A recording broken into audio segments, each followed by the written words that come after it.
from the bowels of the earth?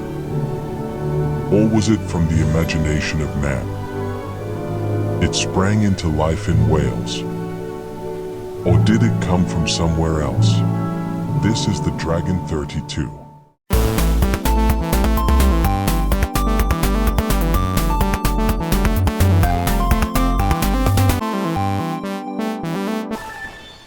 Hi guys, and welcome back.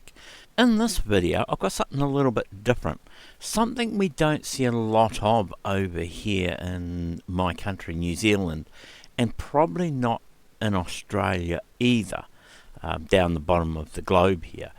This is a bit obscure, even for a lot of people. There weren't a lot of these made in relative terms, and this machine is a Dragon 32. Now this came in as part of a deal I did with a chap, and we did a swap with some bits and pieces. He said it was going, but he's got an idea there's something in the power supply that's got an issue, or it was a common issue back in the day to be careful of. So I'm going to have a look at that and check it out, and let's see if we can get this running. I am thinking for reliability I may look at putting a modern power supply into this later on. I don't have one here, but I can get one with all the voltage rails I need relatively easily. So I'm looking at that maybe later on. But in this video we're going to have a look at the Dragon 32, a little bit about it, and let's see if we can get this thing up and running. Without any more mucking around, grab a snack, a drink, and a comfy chair, and let's get on with it. Hi guys, so here we are. Here we have the Dragon 32. It's a little worse for wear, and a bit yellow. It's a lot yellower than in the video. Very, very faded top label here. This is meant to be red, and it's actually gone yellow. There is a chappie on eBay that does reproductions of these labels and that anyway. So I think that'd be a nice thing to do. Take this off and put on a nice new label. He also redoes the security stickers underneath as well, which I think is a nice touch. I think in this journey we may look at retro brighting the case, as we're heading into summer down here at this stage in November. So we're sort of coming up to mid-November, so it is coming into summer. So I think we might retro bright the case, order in some new labels and the ones on the feet. I think get those in, and I think open it up and have a look at it. And from what I remember when I was talking to the chap was it works, but he wasn't willing to risk the power supply, because the way these are made to work, if there's a fault on the power supply, it'll kill some of the chips in it. So he bypassed it altogether and ran it off a PC power supply, because that has the plus and minus 5 volts and the 12 volts. The difference between this and a Dragon 64, if anyone was wanted to know, is the 64 has twice the amount of memory, because that's what the 32 standard for. It stands for 32k of RAM. The 64 has 64k of RAM. The other thing the 64 had was an RS-232 port. That's the difference between these two machines, the basics difference. It also did have a slightly different ROM in it. The other difference was in the power supply. The 64, because of the RS-232, had 12 minus 12 and 5 volts plus. And what they did is they then, for the RAM, on the main board, regulated it down to the minus 5 volts that they needed for the RAM. So that was the only real difference. You can upgrade the 32 to a 64, and you don't have to put in the RS-232 and that if you don't want to, and that way you do not need the minus 12 volts. You can just stick with the 5, minus 5 and plus 12. It might be an option to look at doing an upgrade on this to 64, but I don't know.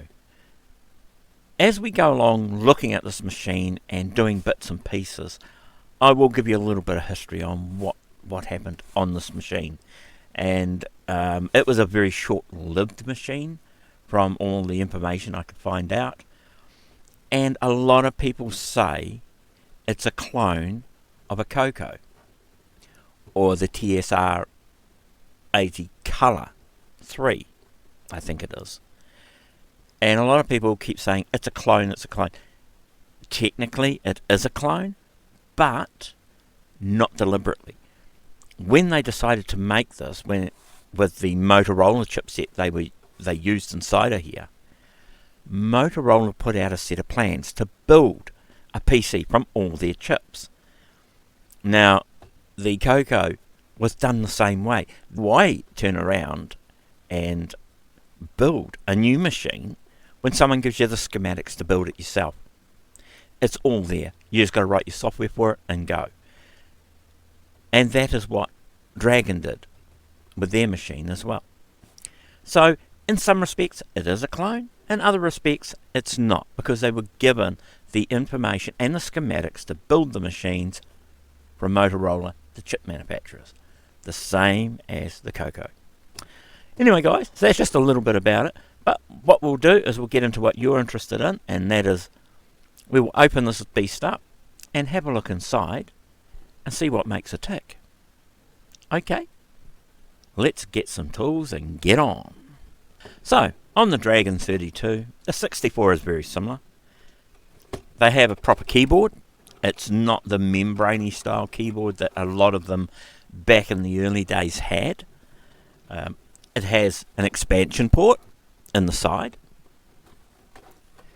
In the back of these, this was the weird power connector. Now, because of the voltages they pulled through them, they needed a dual power supply, a dual voltage power supply. And it put in AC and DC, a bit like if you see the Spectra video or the Coleco. They run a different plug, but they had split voltages going into them. And that was so they could get the plus and the minus voltages from one AC voltage. So they took that in, regulated that down, got the minus, got the plus, and then the second voltage that came in, they just regulated it straight as the plus voltage for the 5 volts. The other option we have on the back here is a power switch, which is here. This is a RGB out, AV out, so it gives you audio video out on this port. Now I don't have a cable, but it should be fairly easy to wire one up. On the other side of it, we have here, it's an RF modulator for a TV if you've got an old school TV. A reset switch. This is for one joystick. This is for a tape deck. This is for a second joystick. And this is a printer, this is for a printer or an I/O expansion.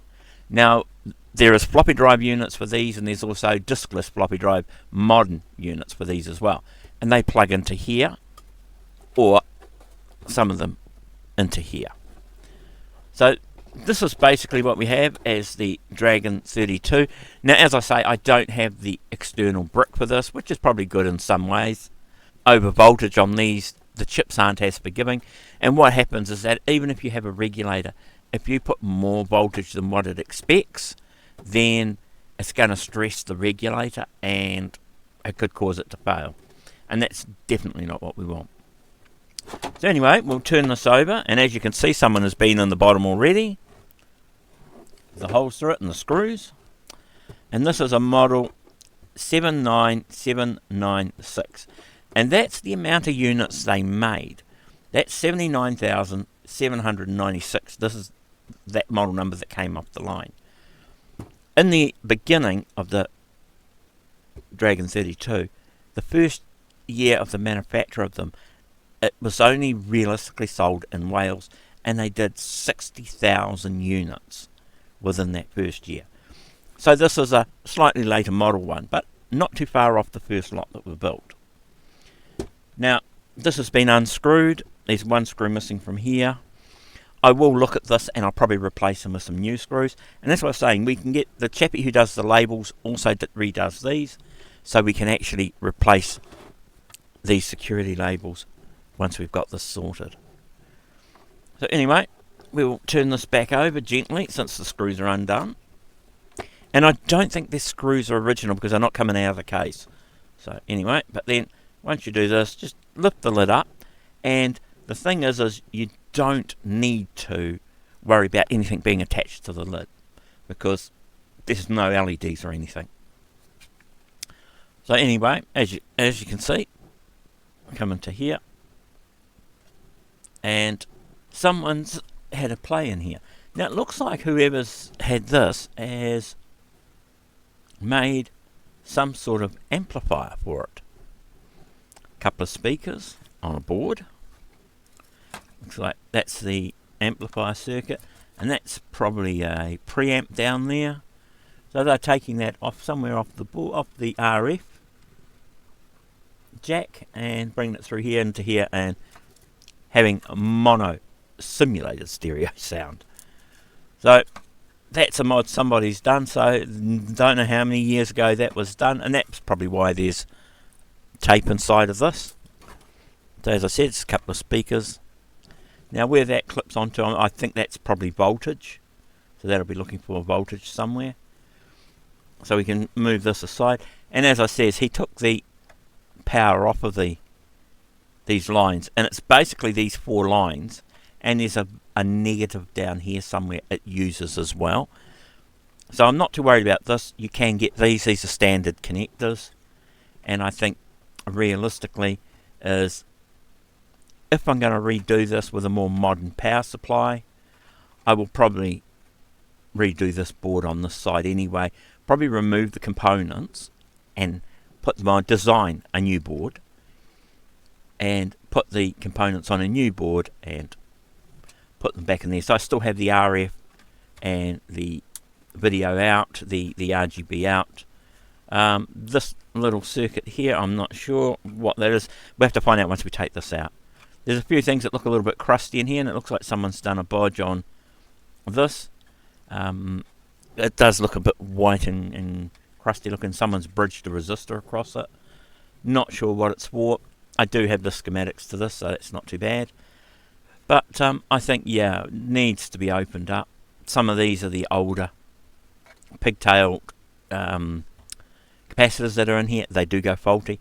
The regulators do go a bit funny as well, mainly in the 12 volt section and in the -5. So we'll have a look at that. And maybe in these, and I mean these, there's another variable resistor here which is quite crusty looking. It's like it's got a white film over it, but it's not a glue or a paint or that. It looks like it's oxidization of some sort.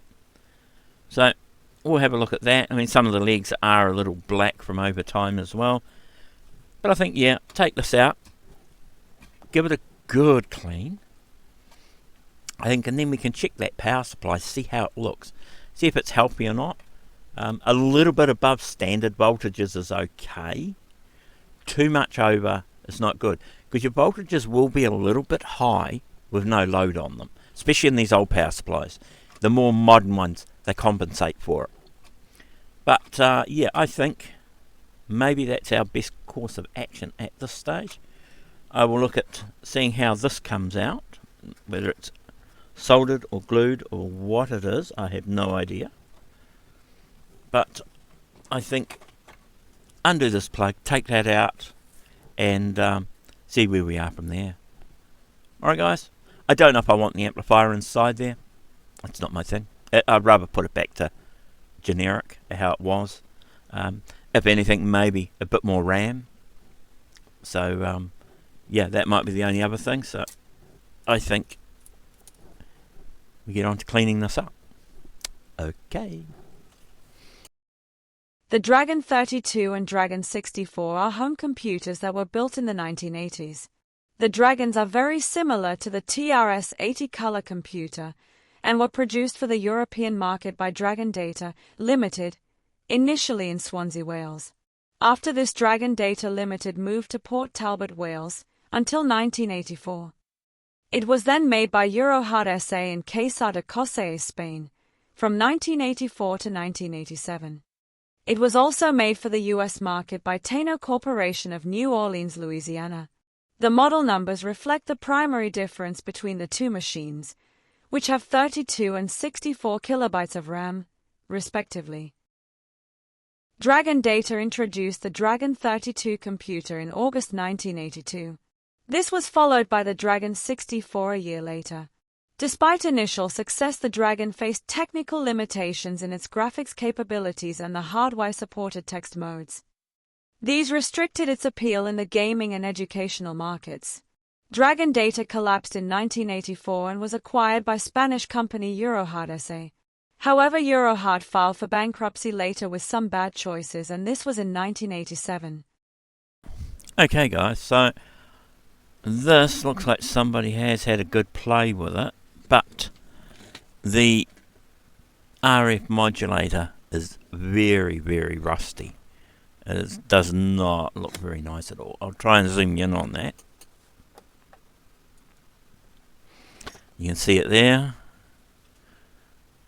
I don't know what's happened inside. It looks like it's been wet. And as I was saying, you see how it looks a bit white in the side there? Let's get screwed up around here. That's what these are looking like as well. So I am picking that, and you look underneath here. This is where this mod was done. Now I don't know what's been taken off of this. So this half of it is audio video on that side of this board, and then from this power switch, this part is voltage, and that's why this cable is split into two. So I think getting the video out of here, we may have to go back through. That'll be an amplifier of some sort for the signal, and that looks like a DAC of some sort to give us the picture out on here.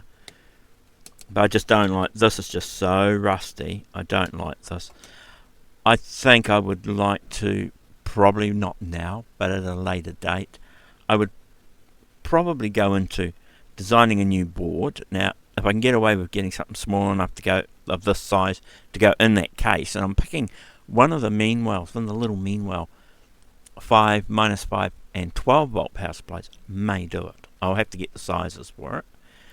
If it will, then what I'm thinking is that I'll design a new board that'll come across here, that'll have that header connector on it, but then on here I will have wires in here that can go over and screw into the Meanwell power supply, and then on here it'll be just, we can put a power connector of some sort there, and that way we can have the proper power switch, we can have the audio video out, and we can re-put all this stuff, new components on the board. And I'm not sure about the modulator. There's very few things that use it, but we could try pulling it apart and having a look. But I'm just a bit worried. I don't know what's missing down the back down here. That they look like they've either taken stuff out. There may have been nothing here. These could have been all blank. But it looks like there was a metal shield here, and that one there's been unsoldered as well. So whether this is a different RF unit, I don't know. It's test pin. Yeah, I don't really know with what they've done here. So I think that I may look at just as he did. The guy I got it off, the chappie I got it off, Jonathan. I might look at just using a PC power supply to power it up. I just don't like what's going on here. And I don't think I've got big enough caps to replace these either. I have the regulators. Those are not a problem. Maybe the diodes as well. A lot of the things like your disc capacitors and a lot of your small polymers, they should be fine. The resistors as well should be fine. But when you're getting them, they've got corroding legs and stuff like that around them. They can start to vary a lot with the connection through the board, with the solder, and because I mean some of these are starting to look a bit crusty around the connections. So I'm thinking that maybe that wouldn't be a bad thing to make a new board up, I think. And that way, if I can get a standard power pack and this, it'd be a cheaper option for people who want to keep their Dragon 64s or 32s original with the buttons and everything on the back, and can put in one of these little Meanwhile power supplies. And the Meanwhile power supplies aren't very dear. They're sort of like around about $25–30 for those ones.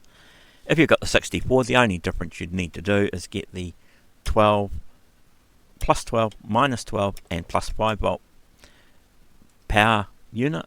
Or if you've got the 32, you want the plus 5, minus 5, and plus 12 power unit. Those are the only two differences. So, yeah, I think that might be a go. I just don't like what's happened to this. And as I say, these are just very, very hard to come by over here.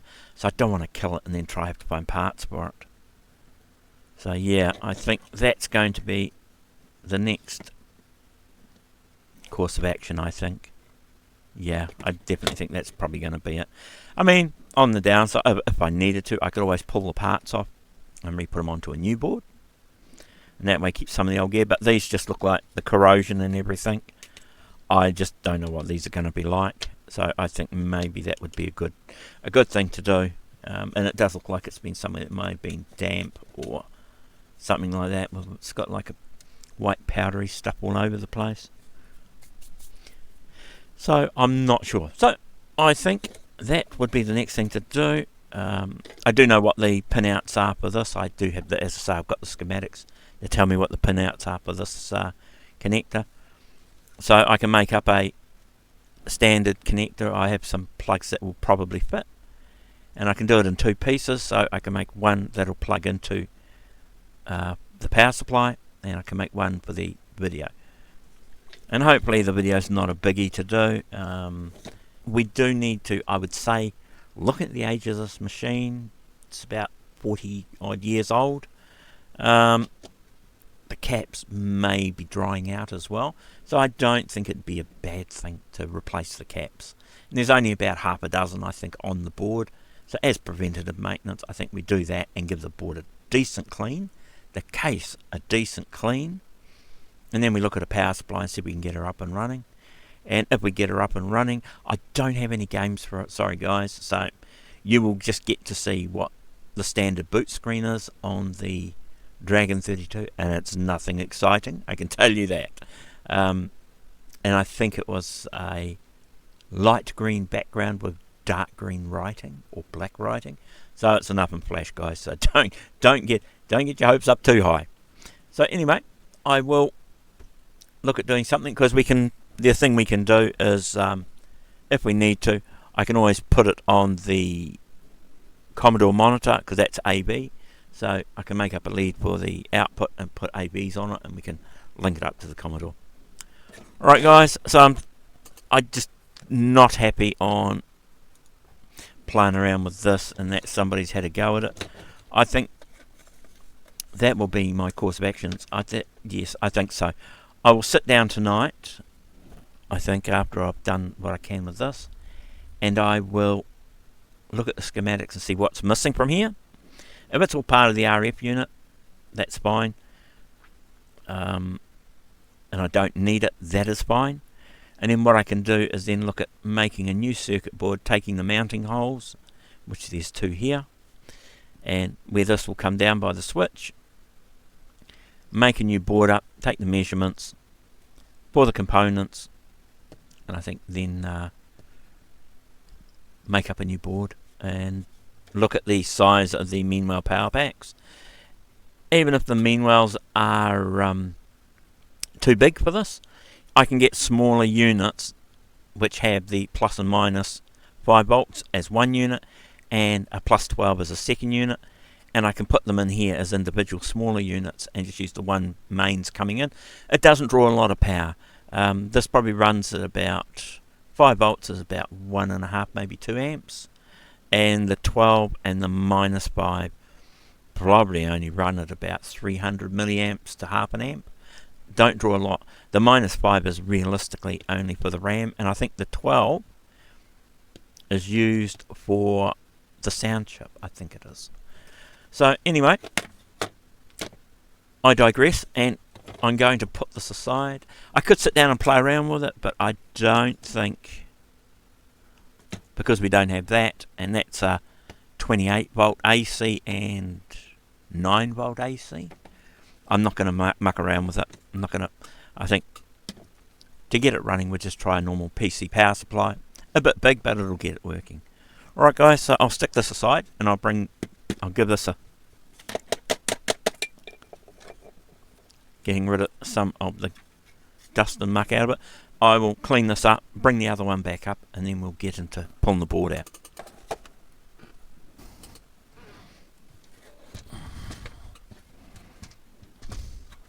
Right, so we have this unit back again, and I will undo. There's 2 screws, one either side, and these are little clips that hold the keyboard down to the case. So I take these 2 screws out and these 2 clips out, gently lift this up, and then this plugs in, similar type of connector, plugs in under here for the keyboard. Now the other thing is, looking at this, is I noticed that this chip here, which I think is to do with either the cassette or one of the joystick ports, has been socketed, and it's a fairly old looking socket, so it looks like it was done quite some time ago. So why that may have had an issue. Someone might have been playing around and did something and killed the IC that was there. And it's a, I think it's just a 7.4 series. I'm not sure. I would need to have a look at it. But the other nice thing is that the processor, the 6809, is socketed. Along with this, I think this is the sound chip, maybe. I'd need to have a look. No, that's the sound chip. Might be an I/O type of chip. That's a ROM, I'm pretty sure. So that's been socketed. So someone may have updated the ROM in this. So yeah, but this is really dirty. There's garbage, there's moths, there's bits of like grass and God knows what else all over it. But even looking down here, it's just covered in rubbish. I mean, I'll try and get you a better picture of that, but you can see it all inside there. It's just full of rubbish. You know, so I think this needs a really good clean. There's 2 screws here holding this shroud, which goes over the expansion port. I think keyboard off, then we take the shroud off, board out, and this case needs a really good clean.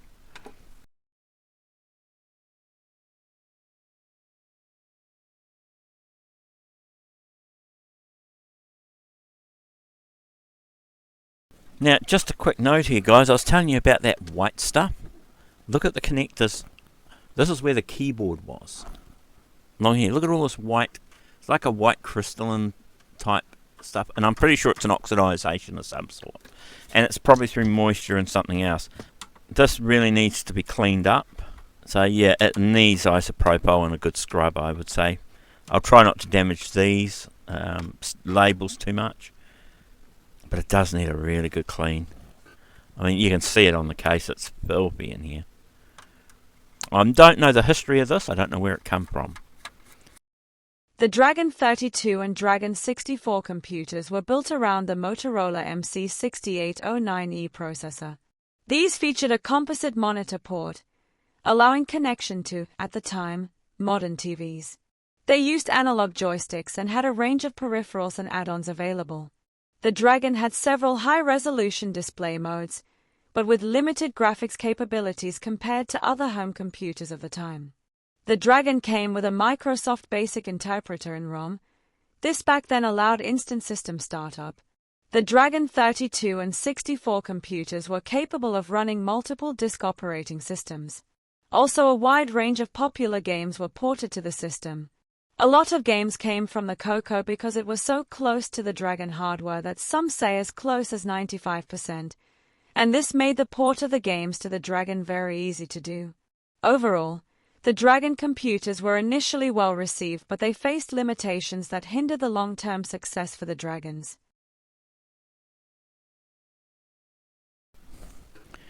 And as I was saying, you can see that pot right down by that connector down here.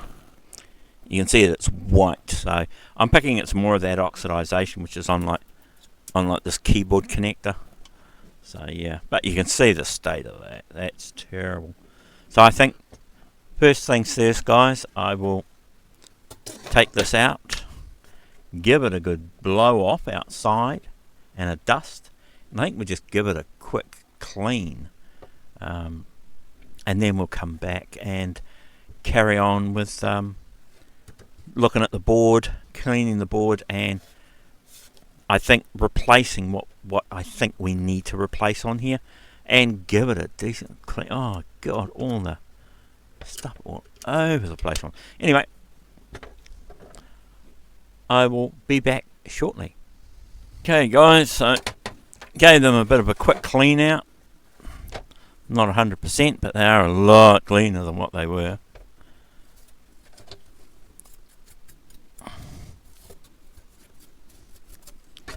So, cleaned out a lot of the stuff. I need to go over these with a some isopropyl and some clean wipes and just clean the rest of this stuff out. So, I'll just to try and get all this grime and muck out of here.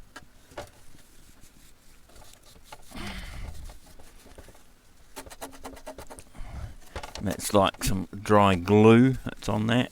So I don't want to immerse this in water because it's got the paper labels on it underneath, and I don't know if I can get the manufacturing labels. I can get the Dragon label and I can get the security key labels, but I can't get the others. I don't think I can anyway. I haven't seen them being listed as reproductions. Whereas the standard labels, I have seen them, the machine label and the security labels. The Dragon PCs are built around the Motorola MC6809E processor running at 0.89 MHz. It was an advanced 8-bit CPU design with limited 16-bit capabilities. It was possible to increase the speed of the computer by using POC 654950. This which would accelerate the ROM embedded resident basic interpreter, but temporarily disabled proper functioning of the cassette port and the printer ports. Manufacturing variances mean that not all Dragons were able to function at this higher speed, and the use of this POC command could cause some units to crash or to be unstable, though with no permanent damage. Putting the POC 654940 command returned the speed of the Dragon back to normal. POC 654970 pushed the speed yet higher again, but with this the display was lost until a slower speed was restored with one of the above POC commands. I mean, this is just getting dirty from just running around the lid, picking up all the dust and dirt that's hanging around, that's gotten into the grooves and that of the machine over the years.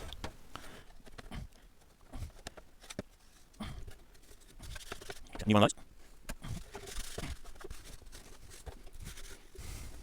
If you want to know what I'm using on it when I clean it, these are just bacterial wipes. I got a whole pile of them a while ago when COVID finished and everybody relaxed on it and that. And there's a mate of mine, or a chappie I know, and I was down there doing some work for him on his computer, and he turned around and he said, I said to him, I said, well, what are they? And he says, oh, it's just the hygienic wipes, handy wipes. And I go, oh, okay. And then he turned around and says, oh, do you want some? And I said, well, yeah, if you don't mind, I wouldn't mind some. So he went out and he lifted up this tarpaulin and he had a pallet of these bloody things on a pallet. And he just gave me a few cartons of them. So thank you, I said, and took them home, and it was actually really good. I mean, he was trying to move them on. His wife was working in the health industry at the time, and she had a whole pile of these for when they were giving them out, and they were getting close to expiration date as well, so they couldn't really sell them. And so he gave them to me. I found a few people that wanted some, so I got some more of them. And I gave them to people that wanted them and needed them, and just made sure they were aware that they were close to end of life. Well, best before date. And yeah, and that was it. And so I still have something like about 1.5 cartons of these things, and I find they're really, really good for cleaning these cases out. The thing I found in the old days is when I was doing computers, you'd open some of these up and you open them up and the smell, you just about died from it. Unfortunately, we were pretty much all smokers back then, for those of us who used to smoke, which I was one of them. And you open them up and they were just brown and they stunk. And back in the day, that's where I learned you never blow on a computer board inside. Not unless you want to wear everything that's inside of it. And I used to just take them outside. If I had compressed air, I use that. If not, I do have a little portable air compressor. It's for a airbrush, and I use that. And it's nice and small. It doesn't have a tank on it, so it's a little diaphragm one. You just plug it in, turn it on, and use it, and then turn it off and put it away out of the way. It's really good for doing that sort of stuff. If I'm outside and I've been doing stuff on my truck or whatever, I will be out there and probably have the big compressor handy, and I will just use that to blow them out with. But you only got to be gentle with them, because if there's fans or anything around, you could actually cause more damage than anything else, especially with fans. Because if they go the wrong way or too fast, especially the power supply or the CPU fans or that sort of thing, they can actually become a generator.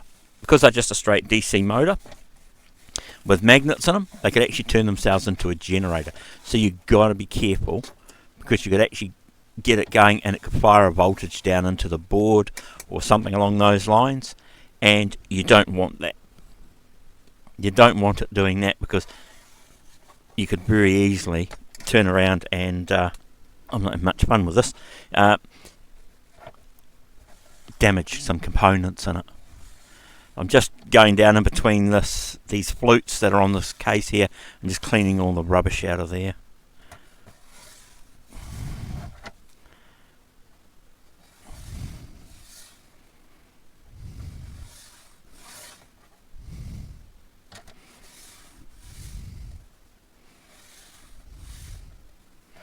And I might just leave this yellowed for now. I may not worry about retro brighting it. I don't mind the slightly yellow cases. At least they're authentic. You know, they're not. It's not like somebody's been in there to try and do something that's not what it was. And that's like when I do any of my mods, I try to leave as much of the original there as possible, so that it can be actually put back. So yeah, that's a lot cleaner than when I started with it. So guys, so there we have it. That's all tidied up now. So that's the top and the bottom, to show you that. So that's the bottom, nice and clean in there. These are just stains from the glue. And then of course the top, it's got a couple of little marks on it, but not too bad. So we will now have a look at this board, I think.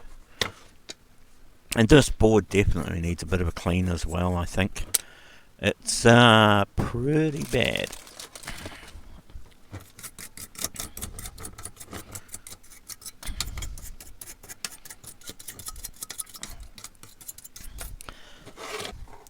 Now another way you could do these is in a dishwasher. The only problem I have is, as I say, is these labels. They will come off in a dishwasher.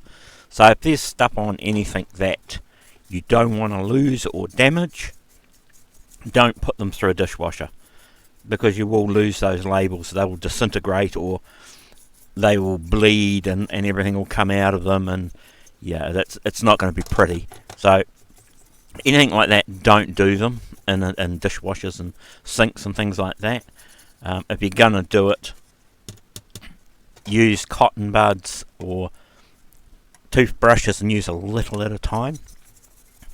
And I mean, at this stage, all I'm doing is trying to brush off all the muck and everything out of this to see how clean I can get it. Right, just got to put my eyes on. There's something on the back of that.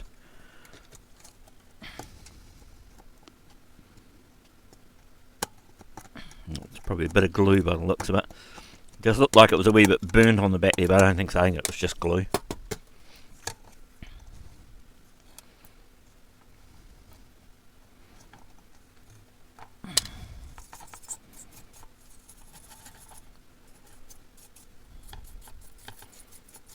And this one's a fairly soft bristle brush.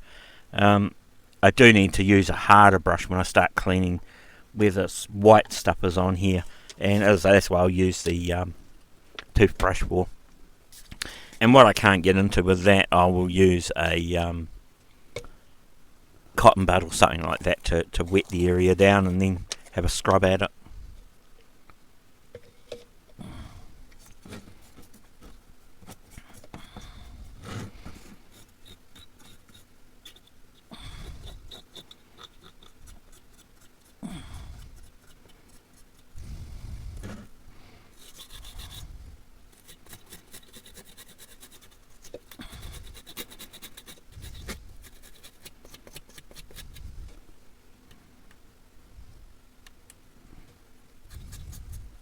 Looking a lot better. That's just an old nylon paintbrush I have, and that's quite a stiff one, which is good for cleaning like these contacts and stuff. So, but I think it's going to be just a good idea to give this whole thing a bit of a clean. Actually, that white stuff around, I'm just not a happy camper with.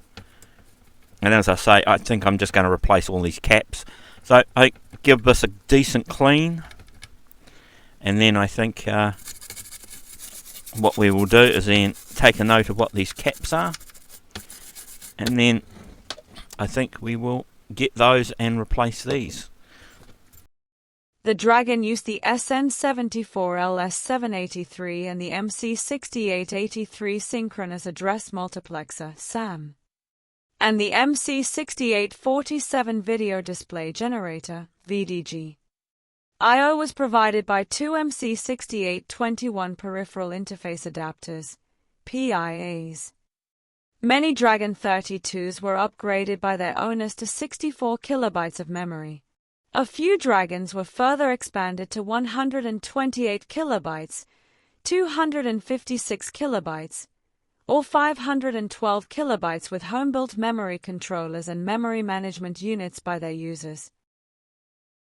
Okay, that cleaned up pretty well. The potentiometer is the one over the back here cleaned up okay, as well as the connectors down here, as you saw. One cap has been replaced at some stage. So if that one's been replaced, then I'm picking that. These are all originals, and they're probably going to end up down that track anyway. So I think I'll go through and take a note of what these are, and then I'll go through and pull out some new caps and just replace those. I think I even replaced this one because I'm not sure when that one was done or why it was done, but I think I will do that.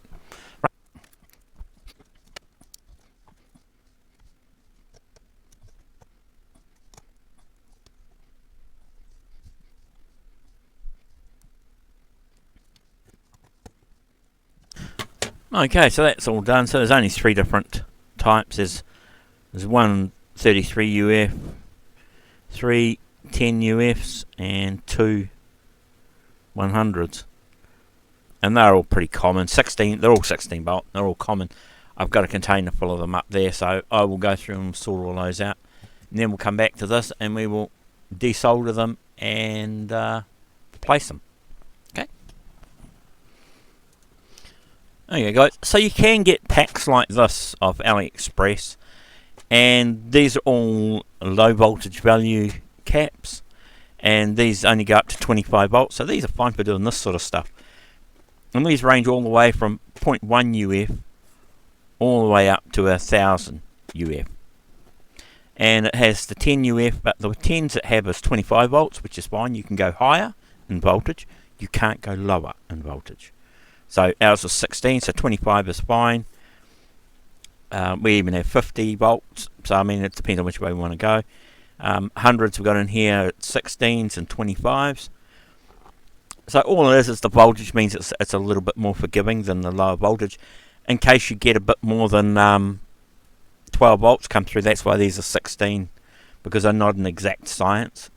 25s to just give you that little bit more headroom. So we may look at doing that. And the same as in the hundreds, we've got 25s and 16s in the hundreds. So I think all of them, I might just put in something a little bit bigger into them. So the 33s are 16 bolts. So that's fine. I mean, we'll just put that one. We'll just put one of those back in it. It's way down here, so it's nowhere near the power. I think we'll do that. The others I can put 25s and 50s, whatever I like into. But I'll do that, I think. So I've got those here. So what I will do now is I will fire up the iron and I'll pop each of these out. Now, when you take them out, do make sure that if the board doesn't have the orientation marked on it, with a plus or the minus, take a note. If it doesn't, get your felt pen, put a dot where the positive is before you take it out. So when you've taken it out, you know which end is the positive end. And this board's okay because it's got the plus marked on it. Just double check. I have had boards in the past that the silk screens have been wrong and the components from factory have been put the opposite way around because the board has been marked wrong. Just, I would say, even go through it and just double check, which I'm just doing that now. And that one doesn't, see this one here, that one and that one have the pluses on them. This one doesn't have a plus anywhere around it, so I need to put a dot on this side because that's the side of pluses. That one has a plus, that one has a plus, and that one has a plus. So there's only the one. So this is what you've got to watch out for. You can get caught out pretty easy if you don't watch that. So I've just put a black dot down there so I know that that's the one with the plus. Alright, so then what I can do is then I can turn the iron on, heat these up, desolder them one by one, and I'll put the new ones in one by one. And that way I won't get mucked up. I have the schematic, so it's not a biggie, but I'll do them one by one. There's no need to rush this and pull them all out at once. It's just as easy to desolder and resolder new ones in as I go. The only other thing I might have to watch out for, or even when you're doing these old boards, just watch out for tantalum capacitors, because they can dry out and go, but you know if they go, they explode. They'll split open and they'll explode. They'll make a hell of a mess. So just keep an eye on those. I might check what these values are. They should be okay for the voltages running through, but I might just check out what values the voltages are of those. If they're marginal, I might look at replacing them with higher value or higher voltage valued titanium caps. Alright, there's only 4 of them in there, so five of them in there. So I may do that. I'll just check them. I mean, I could pull them out, put them through the ESR meter, check them out, but as I said, just the age of some of the stuff, it's better just to replace them. So yeah, I'll do that, I think. I don't know what's happened down here. It looks like it's had a bit of a, it's had a little bit of a something going on down here. Whether that's from the factory or not, I don't know. But there's a couple of resistors that have been bridged across things down here, and I don't know what for. And that comes from the 6847. I have to have a look and see what that is. It may have been a mod they've done because something wasn't quite working right, and they've had to do something in it. So yeah, or it may have been to do with when they've replaced that. They might have been able to get the exact right part for that, and the part they put in there, they've had to alter some signals somewhere. But anyway, guys, I will get on with this and switch the iron on, and then we'll look at desoldering and resoldering new caps. Okay, back soon. Hey guys, so there we are. We've got this far on the Dragon. There's a little bit more wrong with it than what we thought, and a little bit more work I've done to it than I probably needed, but it was in a pretty sorry state. Now, I have ordered a power supply to go into this, and I've contacted a mate of mine in the UK about getting me a set of these decals for it. I looked on eBay and the freight is horrendous because they want to do it through eBay. So I asked him to see what he can get it for there, roughly around the same price I'd say, and then what it would cost to send it to me, and we'll see if I can get it any cheaper. It was going to cost me around, I think, about $60, I think, New Zealand, 65 New Zealand dollars, and that's including freight, and freight was 2/3 of that. But anyway, we will see what we can do. The power supply's ordered. They reckon about 2 or 3 weeks for that to get here. So what I'm going to do in the meantime, I'm going to redesign the output board, and someone has doctored that RF modulator as well. So I think I'll make a new board. I will sort out a power switch for it and a external port for the AV, and make it so it'll mount in those same holes. And what I can do, that one I can leave it for somebody who may want the original one, well, that it's not original anymore, but it'll be there if someone wants it, and I can just set it all up so that it will work as it used to do, and there will be enough room for me to put the power supply in there. I had the width and the height was not an issue. The length became an issue if I was going to leave the other half of the board in there. And the power supply that I've selected is a 2 amp 5 volt one, which is what I need. Well, that's max. I need 1.5 amps, 5 volts for the machine, and half an amp at -5, and I think it's 30 milliamps at -12, something along those lines. But they weren't very, very high, and this power supply will do it in spades.